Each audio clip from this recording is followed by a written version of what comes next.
Coríntios 14. Vamos fazer mais uma oração. Senhor, nós vamos a Ti, mediante Teu Filho, clamando, Pai, por Tua bondade, por Tua graça sobre nós, Teu povo, rogando, Senhor, para que o Senhor nos abençoe neste dia, que o Senhor nos abençoe nesta manhã, que o Senhor abençoe, Pai, o estudo da Tua palavra, que a Tua palavra, Senhor, fale os nossos corações, que a Tua palavra, Senhor, preencha nossas vidas, que a Tua palavra, Senhor, seja fixada em nossos corações, ó Pai, que nós aceitemos, Senhor, a Tua palavra, que nós nos deleitemos em Tua palavra, que nós, ó Pai, obedeçamos a Tua palavra, porque nós clamamos e rogamos em nome do Teu Filho, nosso Senhor e Salvador Jesus Cristo. Amém. 1 Coríntios 14, meus irmãos, vamos retornar este texto que nós mencionamos de forma breve na aula passada, em alguns aspectos, sobre o ímpio que está no meio da congregação e ele ouve o Evangelho no culto e ele se converte. Nós vemos este versículo de 1 Coríntios 14, que era o versículo 24 e 25. Hoje nós nos deteremos em outros versículos do capítulo 14. Que nós continuamos a aula sobre os princípios que norteiam o culto. E um dos princípios que nós iremos ver hoje, no capítulo 14, é a ordem. A ordem que deve haver no culto. E isso é expresso de várias formas aqui. Então vejam comigo, 1 Coríntios 14, versículo 26. A palavra do Senhor diz: que fareis, pois, irmãos? Quando vos ajuntais, cada um de vós tem salmo, tem doutrina, tem revelação, tem língua, tem interpretação. Faça-se tudo para a edificação. Para que um dia, conversando com um amigo meu, ele usou esse texto para dizer: está vendo? No culto, as coisas, cada um deve falar, cada um deve fazer as coisas. Então, essa ideia de ter alguém na frente, um pastor pregando, todo mundo sentado, ouvindo, não está certo. Se você olhar para as escrituras, um levanta, prega, o outro canta, o outro faz aquilo, o outro faz não sei o quê, etc, etc. Mas essa interpretação é muito ruim, porque Paulo não está dizendo que o culto deve ser assim. Paulo está dizendo que o culto deles era assim, mas não deveria ser assim. Paulo vai, então, orientar que o que eles estão fazendo é errado. Então, a orientação de Paulo aqui não é que o culto tem que ser dessa forma. Cada um vem, faz uma coisa, faz outra coisa. Não. Paulo está condenando esta atitude e não nos dando um exemplo que nós devemos fazer no culto. Então vejam, continuamos, meus irmãos. 27. E se alguém falar em língua desconhecida, faça-se isso por 2, ou quando muito 3, e por sua vez, e haja um intérprete. Mas se não houver intérprete, esteja calado na igreja e fale consigo mesmo e com Deus. Então Paulo já começa a restringir o que ele havia falado no versículo 26. Cada um tem doutrina, tem salmo, tem língua, interpretação e calma. Se alguém que fala em línguas estranhas, faça-se por 2 pessoas, quando muito 3. Então ele não está falando que quantas pessoas estiverem na igreja que falem em línguas estranhas, todas elas devem falar. Não. 2, no máximo 3. E que haja intérprete. Mas se não houver intérprete, que se cale. Não deve ser falado. 29. E falem 2 ou 3 profetas, e os outros julguem. Nós não vamos entrar, meus irmãos, aqui na questão dos dons espirituais, de línguas e profecias. Não é esse o objetivo da aula. Mas aqui no contexto de Coríntios, eles tinham os dons de línguas e os dons de profecias. Então vejam que Paulo está estabelecendo uma ordem. Há profeta na igreja de vocês, ótimo, que sejam 2 ou 3 a falar, e os outros julgam. De acordo com alguns pastores que eu ouvi mencionando, de historiadores, de teólogos, falam que a igreja de Corinto deveria ter 3.000 a 5.000 membros. Seria uma igreja grande. Mas vamos trabalhar na hipótese menor, que seja 2.000 pessoas, 1.500 pessoas. Só o fato de Paulo dizer que se há profeta que fala em 2 ou 3, ele restringiu muito. Certo, meus irmãos? Então, de 1.000 e 1.000 pessoas, estou restringindo mais ainda, de 1.000 pessoas, que haja 2 ou 3 profetas é muito pouco, na verdade, mas é o que Paulo está estabelecendo aqui, a ordem do culto. Então, mesmo que tenha 20 profetas, não é para os 20 falarem no culto, e nem para os 20 falarem ao mesmo tempo. Paulo diz, é um de cada vez, no máximo 3, 30. Mas se a outra que estiver sentado for revelado alguma coisa, cale-se o primeiro. Então, um profeta está falando e Deus revela algo para o outro, então o primeiro vai se calar para o outro falar. Todos têm que entender o que está sendo falado. Não é 2, 3, 4, 5, 50 falarem ao mesmo tempo, porque fica incompreensível e não edifica nada.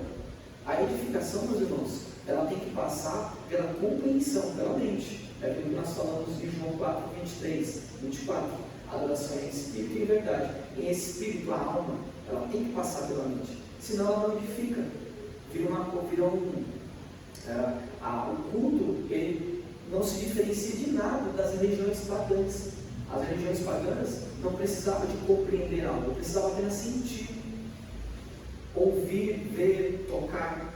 A religião cristã não é assim. Ela passa pela compreensão do Evangelho, pela compreensão da verdade.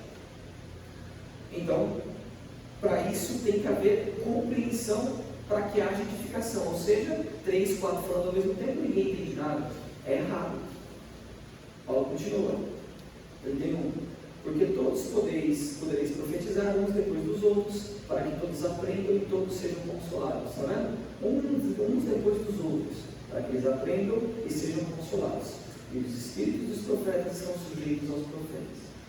Agora nós chegamos aonde eu quero me deter um pouco. 33. Porque Deus não é Deus de confusão, senão de paz, como em todas as igrejas dos santos.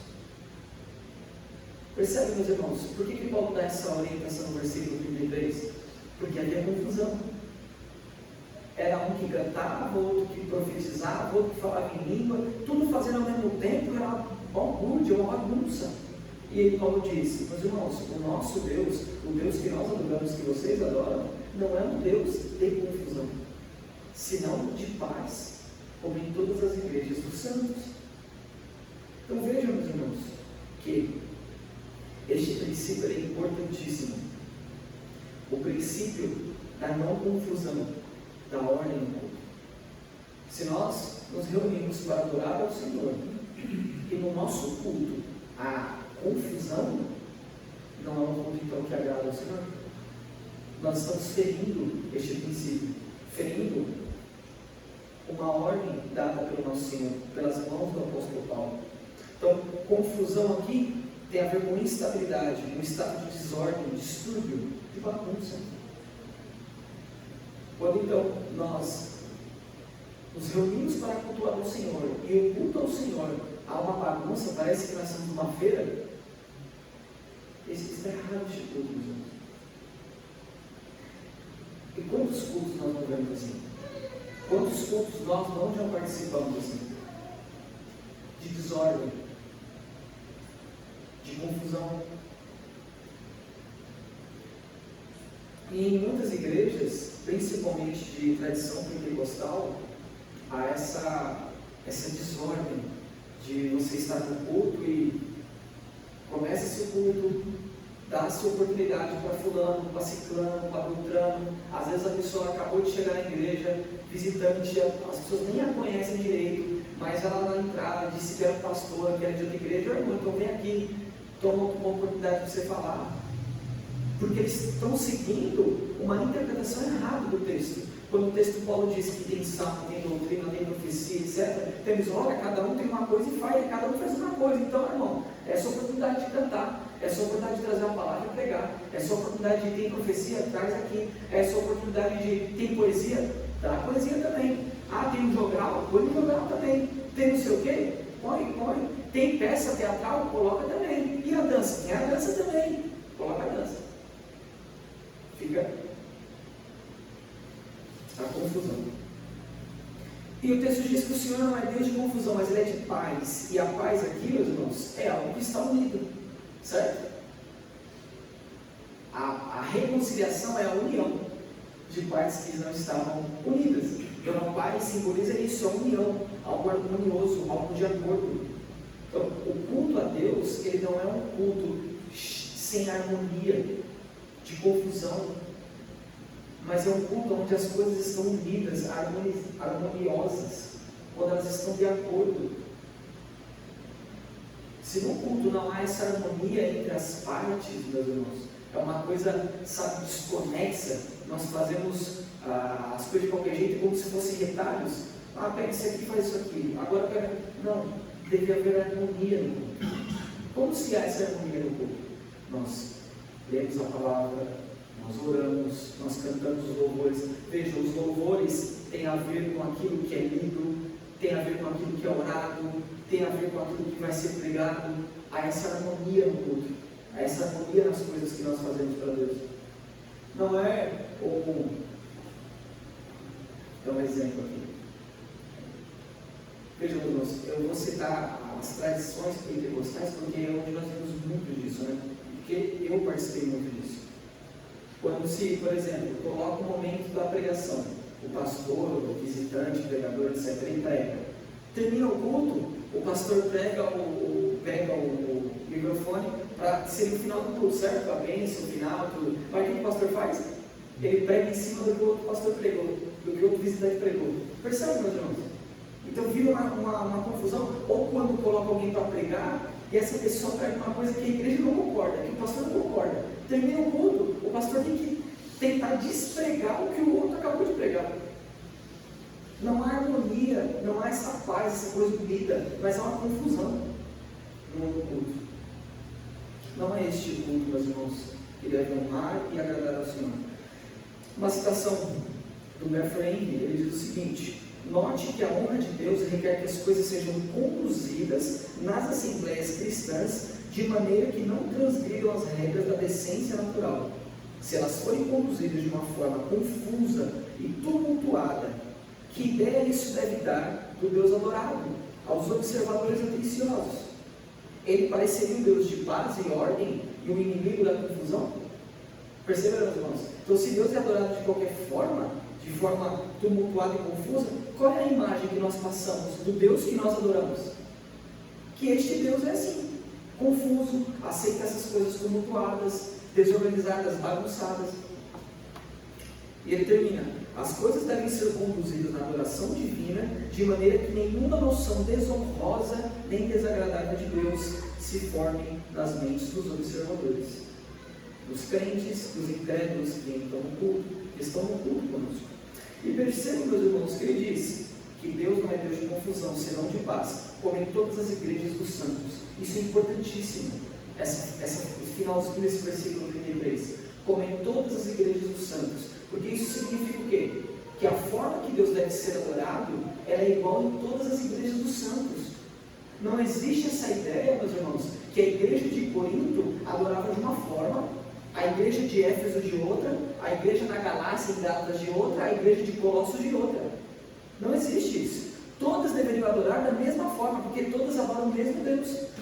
Então, se a adoração de Corinto era diferente das outras igrejas, Paulo está corrigindo isso agora, e dizendo que a adoração que vocês devem oferecer a Deus, que é um Deus de paz e não de confusão, é uma adoração que está de acordo com todas as igrejas dos santos, e não com apenas vocês.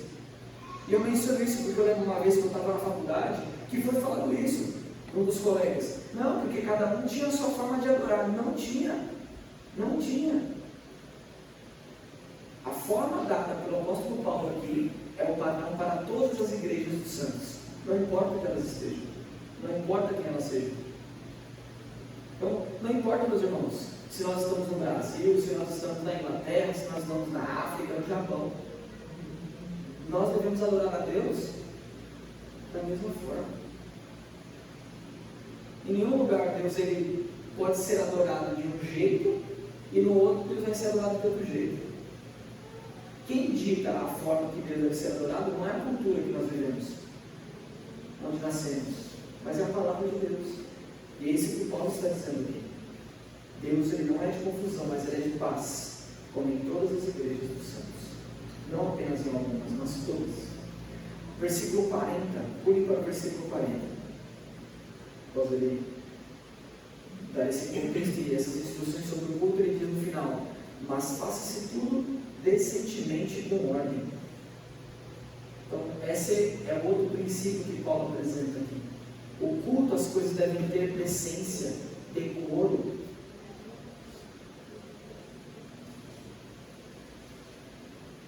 Não pode ser feito no culto, meus irmãos, algo que não é decente, que não é reverente, que não é da dignidade do Deus que nós servimos.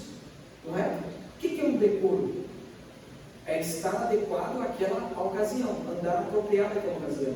Então nós vemos, por exemplo, na política, todos os deputados e senadores, eles usam o quê? Paletó, certo? Porque é um decoro do Senado. Estar bem vestido, de forma formal. Você está numa situação, um ambiente formal, existe formalidade e você se veste de forma adequada, ou seja, de forma formal, correto? Você não se apresenta diante de um juiz de qualquer forma, existe um decoro para estar diante de um juiz, certo, meus irmãos? Então, há uma decência, há um decoro para estar diante da majestade divina. Nós não estamos diante do Senhor de qualquer forma e nem oferecemos a Ele algo de qualquer forma. Se não há decência, decoro naquilo que oferecemos a Deus, nosso culto, ele é inaceitável, meus irmãos. Ele é errado. Ele é errado. E veja que faça-se tudo decentemente com ordem. Há uma ordem nas coisas. Exatamente o que nós vimos no versículo 33. Não é essa confusão, essa bagunça. É algo, meus irmãos, ordenado, orquestrado, digamos assim, algo pensado para fazer. Eu vou dar um exemplo. Eu já vi isso algumas vezes na igreja. A pessoa vem pregar, o pregador, e ele vai pregar na hora que ele sobe no púlpito para pregar, pega o microfone e ele diz: irmãos, eu ia pregar tal coisa, mas o Espírito Santo agora me deu uma outra palavra, me revelou agora, eu vou falar isso aqui. Tudo que ele pregou, tudo que ele preparou, todo o tempo que ele passou pensando no texto, chegou na hora, o Espírito Santo deu outra coisa. Irmãos, não é assim que o Espírito Santo de Deus trabalha. Se a palavra diz que o culto ele tem que ser de forma decente com ordem, como é que o Espírito Santo vai contra a ordem?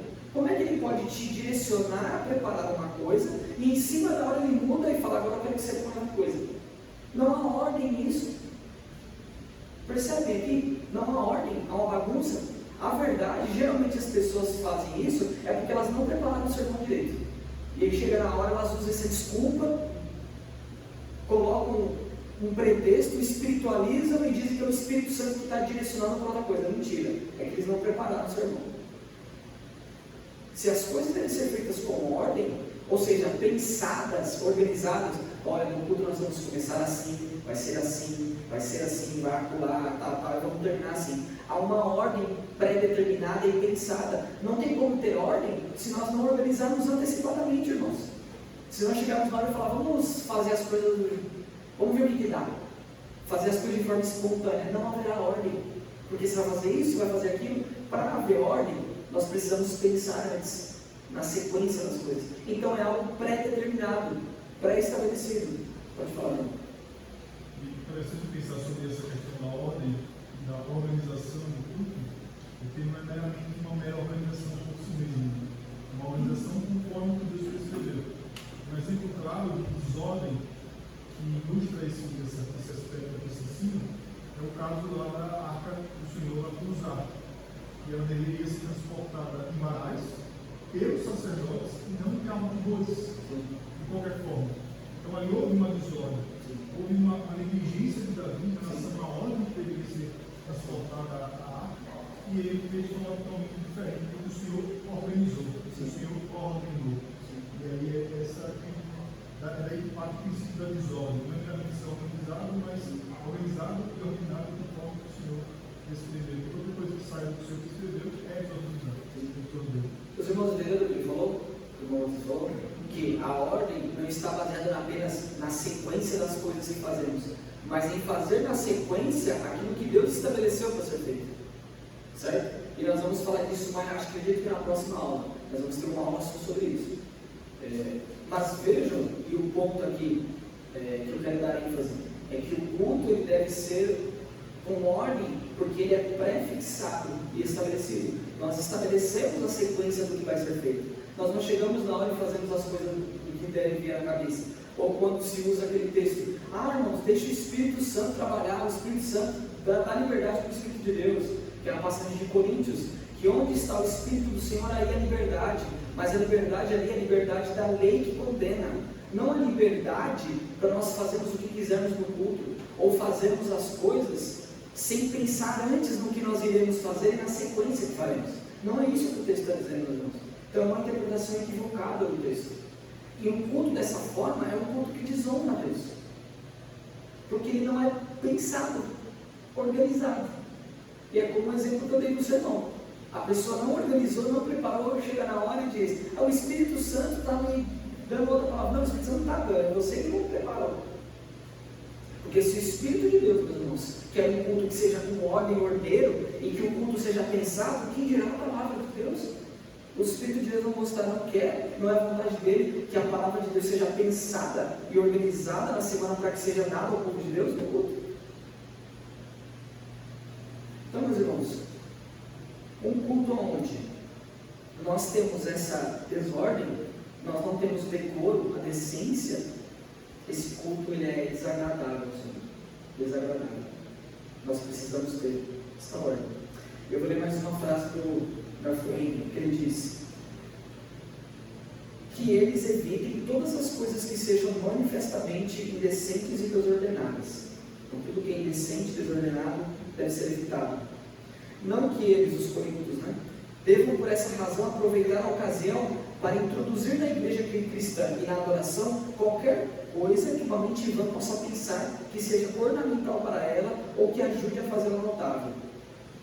Tais indecências e desordens, como ele havia observado a respeito, devem ser especialmente evitadas. Então, o que o Garfield está dizendo é: nós não temos a ordem divina ou autoridade para colocar coisas que nós achamos que vai ornamentar a igreja, que vai trazer a ordem, coisa do tipo. E nós vamos falar disso na próxima aula. O que ele está dizendo aqui? Que é sobre as coisas que Deus ordena que estejam no culto, sobre os elementos do culto. Então não vou entrar nisso hoje, tá, meus irmãos? Então o ponto dele é que no culto tem que haver decência e ordem. Nada indecente, nada desordem. Isso não quer dizer que nós temos que inventar as coisas que nós vamos colocar no culto. E ele continua: note que indecências manifestas e desordens devem ser mantidas cuidadosamente fora de todas as igrejas cristãs e de cada parte da divina adoração. Eles não devem ter nada em si que seja infantil, absurdo, ridículo, selvagem ou tumultuado. Percebeu as qualificações que ele estabelece aqui? Tudo que é infantil, tudo que é absurdo, tudo que é ridículo, tudo que é selvagem, tudo que é tumultuado, foge da decência e foge da ordem. Mas, continuando, mas todas as partes da divina adoração devem estar impregnadas de um jeito valoroso, sóbrio, racional, calmo e ordenado. Viu o contraste? Decência e ordem é tudo aquilo que é valoroso, sóbrio, racional, calmo e ordenado.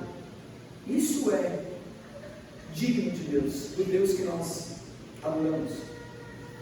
Deus não deve ser desonrado, nem sua adoração desgraçada, por nossa atuação inconveniente e desordeira em relação a ela e à participação nela. Então a nossa atitude não deve ser inconveniente e desordeira em relação ao culto, mas com ordem e com decência. Meus irmãos, quantos cultos não são assim, com ordem e com decência? Mas eu gosto de um culto, a palavra do século é essa, ou de um tempo para trás até hoje. Eu gosto de um culto avivado. Só que o que as pessoas querem dizer com um culto avivado é um culto sem decência, sem ordem, sem decoro, sem sobriedade, sem racionalidade, sem nada ordenado. Esse é o culto avivado que as pessoas têm em mente. O culto avivado não é assim: Nós queremos ter uma palavra de Deus que realmente fale aos nossos corações, que realmente transforme a nossa vida, que realmente conforte os aflitos, que realmente perdoe os pecados, traga salvação para o ímpio e faça de nós servos mais tementes e obedientes e fiéis a Deus. Isso é um culto avivado. Não, mas as pessoas não pensam assim no culto avivado. Elas pensam em tudo aquilo que é contrário ao que Deus estabelece na sua palavra. Um culto com decência, com ordem, decoro, sobriedade, ordenado, sem tumulto, sem confusão.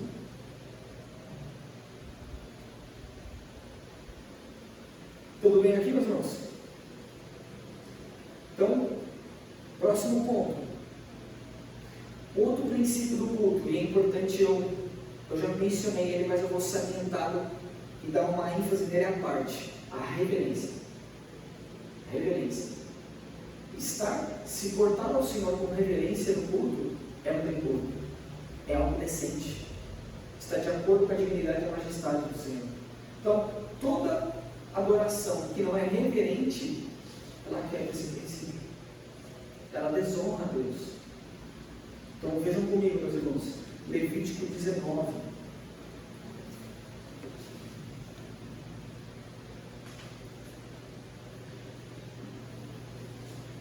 Levítico 19, 30.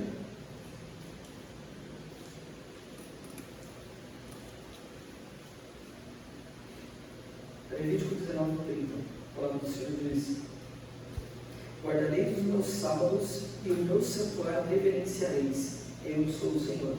Então o Senhor diz ao povo: o meu santuário, o meu tabernáculo, aonde o sacerdote está, vocês reverenciarão, terão reverência. Próximo texto, Eclesiastes.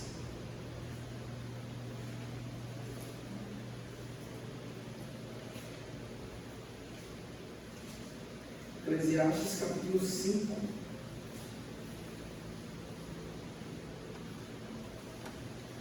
Eclesiastes 5,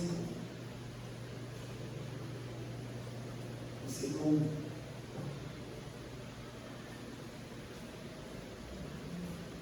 O Senhor diz: guarda o teu pé quando entrares na casa de Deus, porque chegar-se para ouvir é melhor do que oferecer sacrifícios de todos, pois não sabem que fazem mal.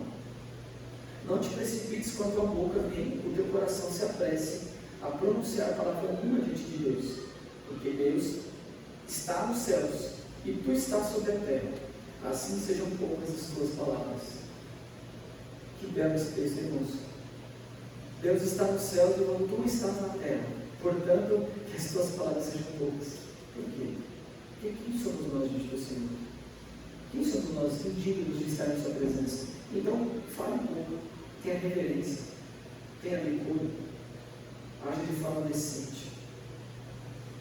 Ninguém se apresenta, meus irmãos, diante de uma autoridade política, um rei, um presidente, falando pelos cotovelos. Não é verdade?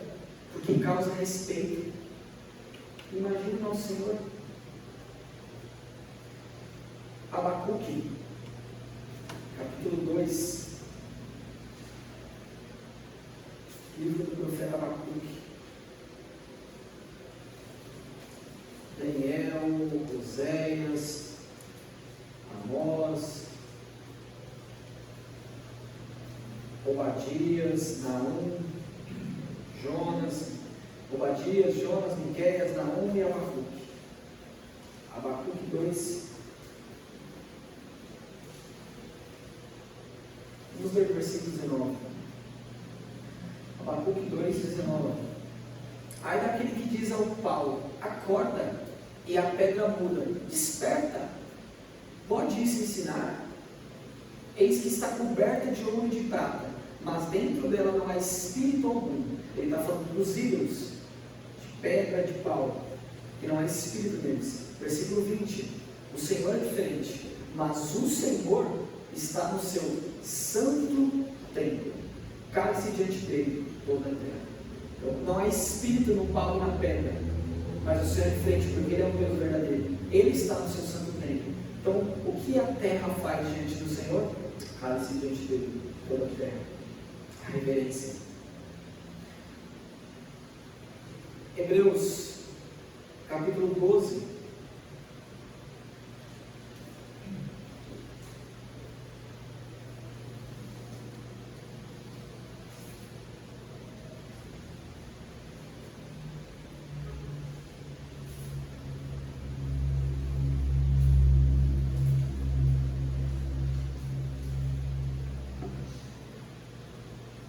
Hebreus 12,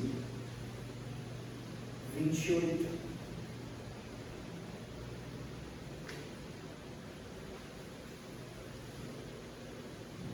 Hebreus capítulo 12, versículo 28 diz: por isso, tendo recebido um reino que não pode ser abalado, retenhamos a graça, pela qual servamos a Deus agradavelmente, com reverência e piedade.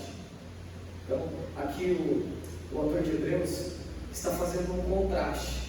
Eu já mencionei isso no capítulo 12, da antiga aliança que é dada ao povo de Israel por Moisés no Monte Sinai, quando trovejava, saia relâmpagos, a nuvem escura no monte, o monte fumegava, as pessoas não podiam se aproximar do monte, certo? Então, aqui veio a lei de Deus, e o autor de Hebreus diz: mas vocês, hebreus, crentes, não se aproximaram do Monte Sinai, aquele lá de Êxodo 19, quando Moisés trouxe ali. Vocês se aproximaram do Monte Sião. E aí ele faz uma analogia: o Sião da terra com o Sião celestial. É igual quando nós falamos, quando Paulo diz a Jerusalém da terra e a Jerusalém do alto. Vocês não se aproximaram da Jerusalém terrena, do Monte Sinai. Vocês se aproximaram da Jerusalém celestial e do Monte Sinai. Uma tipologia do céu, da nova aliança. Vocês estão agora nessa nova aliança. Eles tinham a antiga, vocês têm a nova. Esta nova aliança, na qual Jesus é o mediador dela, no versículo 24. E ele então diz, cadê? Vamos ler do 25. Vede que não rejeiteis ao que fala, porque se não escaparam aqueles que rejeitaram, que na terra nos advertia, muito menos nós, se nos desviarmos daquele que é dos céus. A repreensão do autor de Hebreus é: Moisés, que foi enviado por Deus, que trouxe a revelação de Deus, que por meio dele Deus fez uma aliança com o povo, todos aqueles que rejeitavam eram condenados. E ele faz o contraste. Imagine nós agora, que temos Jesus, que é maior que Moisés, que trouxe uma nova aliança, que nos fez nos aproximarmos da Jerusalém celestial, do Monte Sião, não do Monte Sinai e nem da Jerusalém terrena. Nós temos uma nova aliança, e com ela nós temos uma responsabilidade maior, nós temos uma advertência maior. Se aqueles que desprezavam a lei de Deus na antiga aliança eram condenados, ele diz: muito mais agora, se desprezarmos o Senhor Jesus, o mediador da nova aliança, a nova aliança que Deus nos deu. A advertência, irmãos, é maior. Então ele terminou o capítulo 12 dizendo: nós que recebemos um reino inabalável. Que reino é esse? O reino de Deus, que vem com a nova aliança, com a morte e a ressurreição do seu Filho. Nós que recebemos este reino, vamos fazer o quê? Reter a graça de Deus que veio a nós, por meio da qual nós vamos servir a Deus de forma agradável a Ele. E é como? Com reverência e piedade. Então, irmãos, se na antiga aliança era exigido reverência, muito mais agora na nova aliança. Perceberam o contraste aqui? A reverência não era algo particular do Antigo Testamento. Ela deve permanecer, precisa permanecer na nova aliança com o povo de Deus, porque nós adoramos o mesmo Deus, porque nós temos uma aliança maior, nós temos um mediador melhor, nós temos promessas maiores, tudo maior. Então, todas as bênçãos que temos são maiores do que as bênçãos que eles tiveram, e também as responsabilidades. Deus não dá, meus irmãos, bênçãos maiores sem responsabilidades maiores. Essas coisas andam juntas. Só na política do Brasil você ganha mais e tem pouca responsabilidade. Mas não é assim na vida. Não é assim que Deus ordena as coisas. Quando Deus te dá muito, Ele vai te cobrar muito. Quando há muitas bênçãos, há muitas responsabilidades. E há muitas bênçãos, irmãos, no culto que nós oferecemos a Deus. E portanto há muitas responsabilidades. E uma delas é a reverência. No culto onde não há reverência, se não há reverência no culto, nós não estamos adorando a Deus de forma agradável a Ele. É uma forma que Ele desagrada ao Senhor. É uma forma que Ele despreza. Se não há reverência, há desprezo do Senhor. É importantíssimo, meus irmãos, nós nos atentarmos a isso.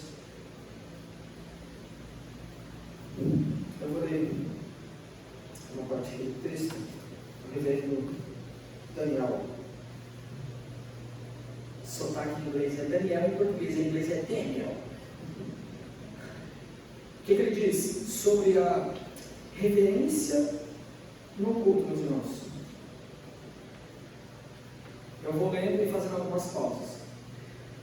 Do início ao fim do culto reformado, esta atitude de reverência é evidenciada à medida que a congregação se reúne com uma marcante seriedade e propósito que revelam por que as coisas são feitas da maneira que são feitas. Isto é evidenciado de várias maneiras na adoração reformada clássica. Ele vai dar alguns exemplos. Muitas igrejas reformadas começam o culto com um tempo de reflexão silenciosa, para meditar ao entrarem na presença de Deus. Isso causa em ambos, crentes e descrentes, um sentimento de reverência diante de Deus, para que busquem o perdão e a graça em Jesus Cristo. Percebam, meus irmãos, no culto, aqui na igreja, no primeiro culto, onde eu estive como pastor, uma das primeiras coisas que eu fiz foi isso. Nós temos um minuto de silêncio antes de nós iniciarmos o culto e entrarmos na presença de Deus, como sinal de reverência. É óbvio que a reverência, ela deve estar permeando a nossa vida desde o momento que nós estamos neste lugar, que nós entramos aqui para adorar o Senhor. Mas começando o culto, nós fazemos este minuto de reflexão e silêncio. E após o final também.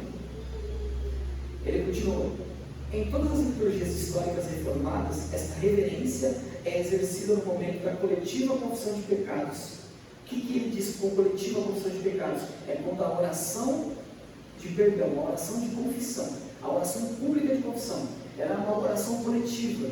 Por quê? Não é cada um fazendo a sua oração de confissão. É uma pessoa orando em nome da igreja toda, representando a igreja toda, oferecendo a Deus a confissão de pecados. Então, esta reverência é exercida no momento da coletiva confissão de pecados e do recebimento da promessa do Evangelho, quando dá absolvição e declaração de perdão dos pecados. Ou seja, quando nós oramos a Deus e aqui quando nós lemos a palavra após a confissão.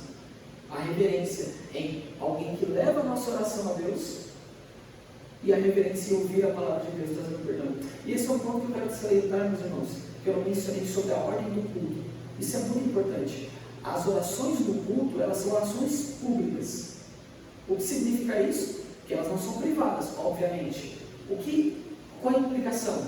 Que nós não devemos orar cada uma a sua oração no culto. Por que uma pessoa ora pela igreja toda? Porque ela é pública. É uma pessoa orando por todo mundo. E ao final todos dizem amém.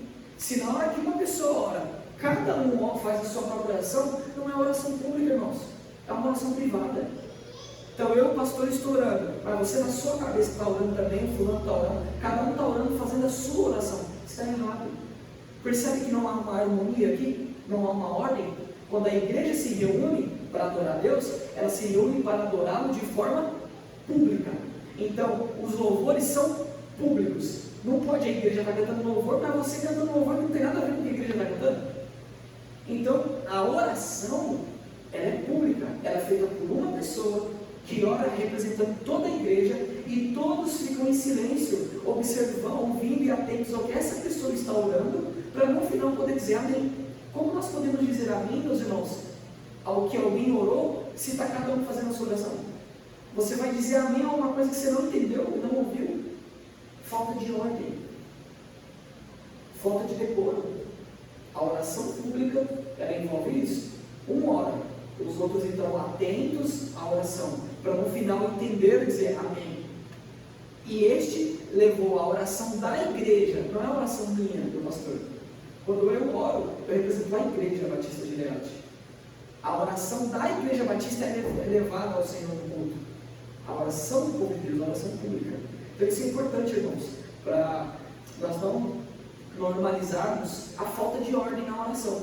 Quando em igrejas que cada um faz a sua oração. O pastor está orando, aí irmão, se reúne um grupinho de 3, um grupinho de 3, 2, 3, aí cada grupinho está fazendo a sua oração e o pastor fazendo a oração. Isso não é oração pública.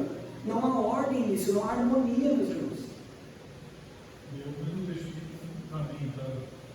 pregação com ordem, ou seja, um pregador só falando e os demais calados, como o texto fundamenta esse princípio que eu estou ensinando. Ou seja, se a pregação ela tem que ser inteligível e os outros entenderem e dizerem a mim da pregação, precisa estar atento, com a mente atenta, assim também na oração. Como é que eu vou dizer amém para a oração daquele que está me representando se eu estou fazendo outra oração concorrentemente à oração dele? Sim.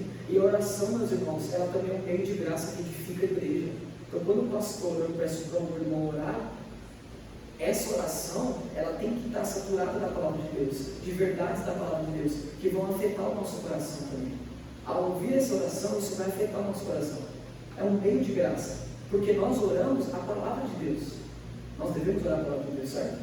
Reconhecendo a nossa dignidade. Então, junto à igreja, junto com o pastor orando, reconhece a Deus de forma pública a sua dignidade, a sua miséria, clamando a misericórdia e o perdão dele. Percebe, meus irmãos, a importância disso? Então, essa balbúrdia, porque viu uma balbúrdia, é indecoroso, é indecente, é desagradável a Deus. Cada um fazendo, falando, e realmente a igreja fica parecendo uma feira. Se vir com aqueles microfones de decibéis, vai parecer um absurdo, porque um falando aqui, outro falando lá, e ninguém compreende nada.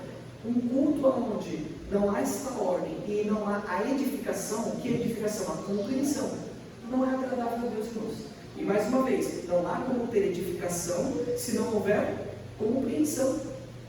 Se não houver compreensão, a alma não é edificada, irmãos. Nós não somos edificados por sentir as coisas. Nós somos edificados com aquilo que conhecemos, com a alma, que é com a mente, com o coração. Então ele diz aqui, sobre a reverência, continuando. No canto dos Salmos, esta reverência é expressa dentro dos lábios a palavra do Senhor, com toda a gama de emoções, especialmente os lamentos e a confiança no Senhor. E ele vai dizer, quando o credo é recitado reverentemente, tomamos lugar na grande nuvem de testemunhas, reconhecendo que não descobrimos a verdade da fé cristã, mas que ela nos descobriu. O que ele quer dizer com o credo recitado, irmãos? Em muitas igrejas reformadas, no culto, a confissão de fé seria aí, o que é isso? Quando a igreja, ela publicamente confessa algum credo da história da igreja. Então, por exemplo, o credo apostólico, creio em Deus Pai, credo dos céus e da terra, certo? Que a igreja católica romana também usa, isso também é usado em igrejas reformadas. No meio do culto, é lido um trecho desse credo, a igreja toda lê esse texto, como para tornar público naquilo que a igreja crê. Então eu participei de igrejas que, por exemplo, na hora dessa confissão de fé, de ler o credo, lia-se o catecismo Heidelberg, que era um catecismo alemão, reformado, ou uma confissão batista, algum parágrafo da confissão batista, ou mesmo do credo apostólico, etc. Nós vamos falar disso quando eu falar dos elementos, tá, meus irmãos? Eu só estou explicando o que ele diz aqui no texto. Nós falaremos se isso é algo correto de se fazer ou não. Mas isso acontece. Então é lido essas confissões públicas. Ele continua, a reverência ao ouvir a palavra de Deus, lida e pregada.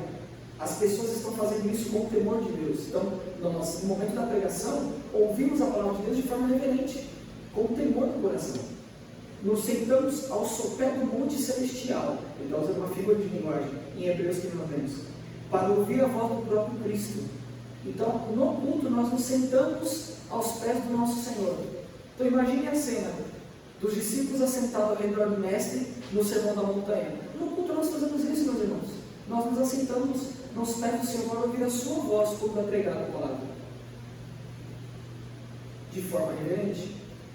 Finalmente, esta atitude reverente culmina na recepção dos elementos que o Senhor deu na noite em que foi traído, na ceia do Senhor, seja sentado nas mesas, de joelhos, ou se apresentando para receber o pão e o vinho da mão do Cristo. Então, tudo aquilo que nós fazemos no culto, todas as coisas que permeam o culto, devem haver reverência. Tudo tem que ser com espírito reverente. Senão, meus irmãos, é desagradável. É desagradável ao Senhor. E é desprezado pelo Senhor. Desprezado. Para nós caminharmos para o final, eu quero só mencionar um aspecto. Alegria. Porque tudo que eu tenho falado sobre os princípios que norteiam o culto, geralmente as pessoas entendem que isso não é sinônimo de um culto alegre. Então, é um contraste. Esse culto aí é um culto bem tradicional, é um culto bem frio, né? O nosso culto, a nossa pegada é mais um culto avivado, né? É um culto mais alegre. Mas, meus irmãos, esse contraste é mentiroso. Quem disse que a reverência ela anula a alegria? Ou que a alegria anula a reverência? E essa ideia, ela já parte de duas coisas erradas. Desta, que acha que reverência e alegria são coisas contraditórias, já parte desse princípio errado, pressuposto errado, e parte de um outro pressuposto, que eu mencionei no início da aula, que você prefere um culto, mas nós preferimos outro, como se tivessem dois tipos de culto. Não há. Ou três tipos de culto, 4 tipos de culto. Aí, tem três tipos de cultos disponíveis. Escolhem no cardápio qual vocês querem mais, qual vocês se agradam mais para oferecer a Deus. Meus irmãos, não há isso. Há uma forma de adorar a Deus, não 2, 3, 4, 5. E nós ficamos a nosso bel prazer de escolher aquilo que mais nos agrada. Não há. Então vejam, sobre alegria, depois nós vamos ler o texto, mas eu quero citar aqui a passagem do reverendo Daniel e depois do Robert Goodfried. Olha o que ele diz no reverendo Daniel. As Escrituras fundamentam a alegria e a reverência no conhecimento dos poderosos feitos do Senhor. O que fundamenta a alegria nossa? As obras de Deus, aquilo que Deus fez por nós, o Evangelho, o seu Filho que Ele deu por nós. Nossas emoções subjetivas, pessoais, privadas, precisam estar enraizadas na obra objetiva do Senhor Jesus Cristo. Perceberam, meus irmãos? A nossa alegria não foi das nossas sensações, emoções, aquilo. A nossa alegria foi daquilo do Filho de Deus, daquilo que Ele fez por nós. E isso vai gerar emoções em nós, como eu mencionei nas aulas anteriores. Contudo, a objetividade da palavra e a obra do Senhor não devem abafar as emoções subjetivas, sentimentos e experiência, e realmente. A verdade do Senhor não anula as nossas emoções, pelo contrário, compreendendo a verdade, crendo nela, ela eleva as nossas emoções, ela afeta os nossos sentimentos, mas pela compreensão da verdade. Vejam, uma vez que a alegria é a resposta subjetiva às obras objetivas de Deus, ela é algo que não pode ser mecanicamente produzido para agradar a Deus. Eu não posso inventar algo na igreja para aparentar a ideia de ser um culto alegre como se isso fosse agradar a Deus. Eu tenho que fazer um culto reverente da forma que Deus de fato se agrada. E então, compreendendo a verdade da palavra de Deus, do Evangelho, da obra dele por mim, esta verdade vai afetar minhas emoções. E então a minha resposta vai ser com alegria no coração, vai ser com sentimentos, vai ser com regozijo e com deleite. Ele continua: isso está em contraste com grande parte da adoração cristã contemporânea, em que líderes de louvor fabricam emoções a fim de dar às pessoas um senso de conexão com Deus e ao mesmo tempo mantê-las entretidas. Percebe, meus irmãos? No culto, as emoções, infelizmente, muitas vezes elas são fabricadas e manipuladas. É o que eu falei na aula anterior também. Então nós começamos com determinada música, com melodia, com certo arranjo, com certo sentimentalismo, com certo jogo de luzes, coisas sensoriais. Então fabricamos as emoções das pessoas para depois manipulá-las. Então as emoções, elas não partiram da verdade de Deus, que transformou seu coração, que perdoou seu pecado, e você está alegre e feliz com isso. Não. Vem as emoções primeiro, mas a verdade de Deus está distante disso, porque é apenas a manipulação e a fabricação. A alegria não se fabrica, a alegria ela se cultiva. Nós não temos, meus irmãos, capacidade, o pastor, o pessoal do louvor, de fabricar alegria nas pessoas. Fabricar alegria é manipular as emoções, é fabricar essas emoções, e é uma alegria falsa, porque não é uma alegria que vem da verdade de Deus, de alguém que fala assim: pastor, eu estou tão feliz porque eu sei que Jesus Cristo perdoou meus pecados, e essa pessoa fala isso com os olhos cheios de lágrimas. Irmãos, que emoção é essa? Se não é uma emoção verdadeira, da verdade de Deus que transformou e perdoou essa pessoa. Percebe? Não é porque eu ouvi um louvor e ficou emocionado e se arrepiou. Não, irmãos, é a verdade de Deus que trouxe essa emoção e essa alegria no coração dela. Isso só Deus pode cultivar, meus irmãos. Uma alegria verdadeira que vem do Evangelho do Senhor, do perdão dos pecados, só Deus pode fazer, só o Espírito de Deus pode fazer. Nós não podemos, não devemos, o pastor, o louvor, seja lá quem for, tentar fabricar e manipular a alegria nas pessoas. Só Deus pode fazer isso, meus irmãos. Com a obra dele no coração do Espírito. Robert Godfrey diz o seguinte: hoje, essas duas respostas, alegria e reverência, são frequentemente colocadas em oposição uma à outra. Um tipo de culto é chamado alegre, edificante e empolgante, enquanto outro tipo é chamado reverente, tranquilo e respeitoso.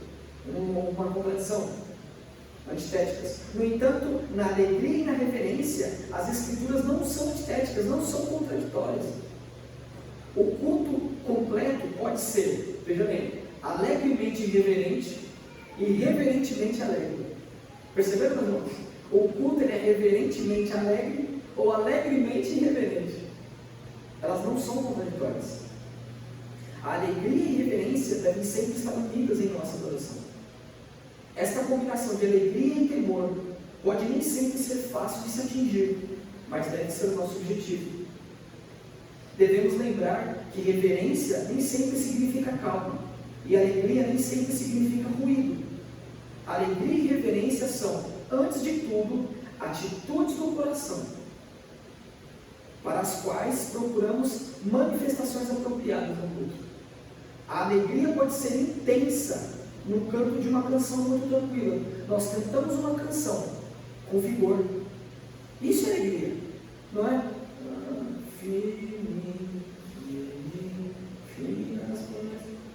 Canta com alegria, com vigor. É cantar de forma reverente e alegre.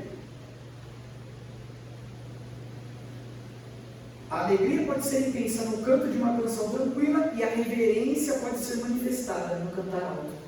No cantar alto com vigor, nós ainda mantemos a reverência. Essas coisas andam juntas, meus irmãos. Elas não se anulam. Abram comigo no texto, Salmos 2.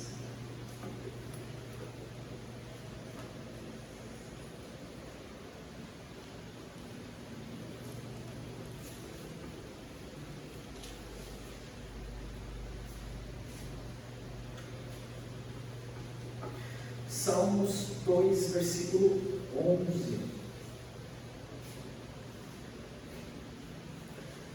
Servi ao Senhor com temor e alegrai-vos com tremor. Perceberam, meus irmãos? Nós servimos a Deus com temor, com reverência.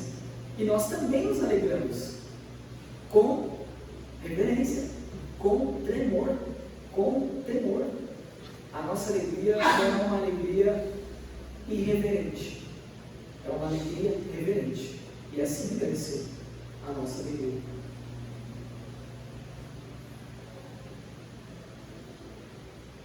Alguma dúvida, meus irmãos? Eu vou finalizar porque o horário se estende. Alguma dúvida? Um comentário?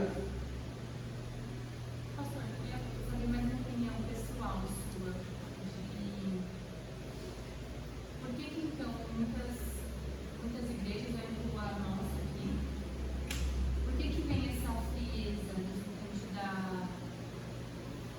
dessa preocupação de buscar no lugar, sabe? Ou você acha que vem de outro lugar essa frieza? Frieza que eu digo nesse sentido mesmo, de não ter, de você ver pessoas sem vontade de cantar, ou orações que não demonstram uma vida de devota, mas nesse sentido, porque eu não acho que o espetáculo é sinal de vida com Deus. Sim, porque pode ser vazio também, né? Então, a sua pergunta é muito importante, mas de onde vem essa frieza? Eu diria, irmão, um coração que precisa da graça de Deus, um coração que precisa ser aquecido pelo Senhor. Então, as igrejas, elas precisam ser motivadas. O que deve motivar uma igreja? O Evangelho, a verdade da palavra de Deus. Isso deve aquecer o nosso coração e nos motivar para cantar, para orar, para fazer evangelismo, etc. Aí o que acontece em muitas igrejas? Há pouco do Evangelho. Poucas pessoas, como a irmã mencionou, sem vida com Deus. Poucas pessoas que têm uma frieza espiritual porque não têm uma vida com Deus. E isso se reflete no culto da igreja. E aí o que motiva essas pessoas a continuarem a vir na igreja? Um monte de coisa que nós fabricamos. Então, certos louvores que agradam mais ao público, cheios de emocionalismo, cheios de coisas sensoriais que agradam os olhos, os sentidos, os olhos, o paladar, os ouvidos. Então nós começamos a fabricar e a colocar um monte de coisa na igreja para manter as pessoas motivadas a vir. Só que aí o que nós vemos? Um monte de canto da igreja cantando sem vigor nenhum. A igreja canta sem alegria nenhuma, parece que é um esforço cantar. E aí o que nós fazemos? Em muitas igrejas, né? Bota mais instrumento, bota mais um monte de coisa, porque isso abafa. Quando você tem muito instrumento, começa a fabricar muita coisa na igreja, isso abafa a apatia espiritual da igreja. Então, é o que eu mencionei na aula, essa aula na irmã estava, sobre os louvores. O que acontece muitas vezes? Nós vamos orar ouvindo música, certo? E aí nós oramos, choramos, nos emocionamos.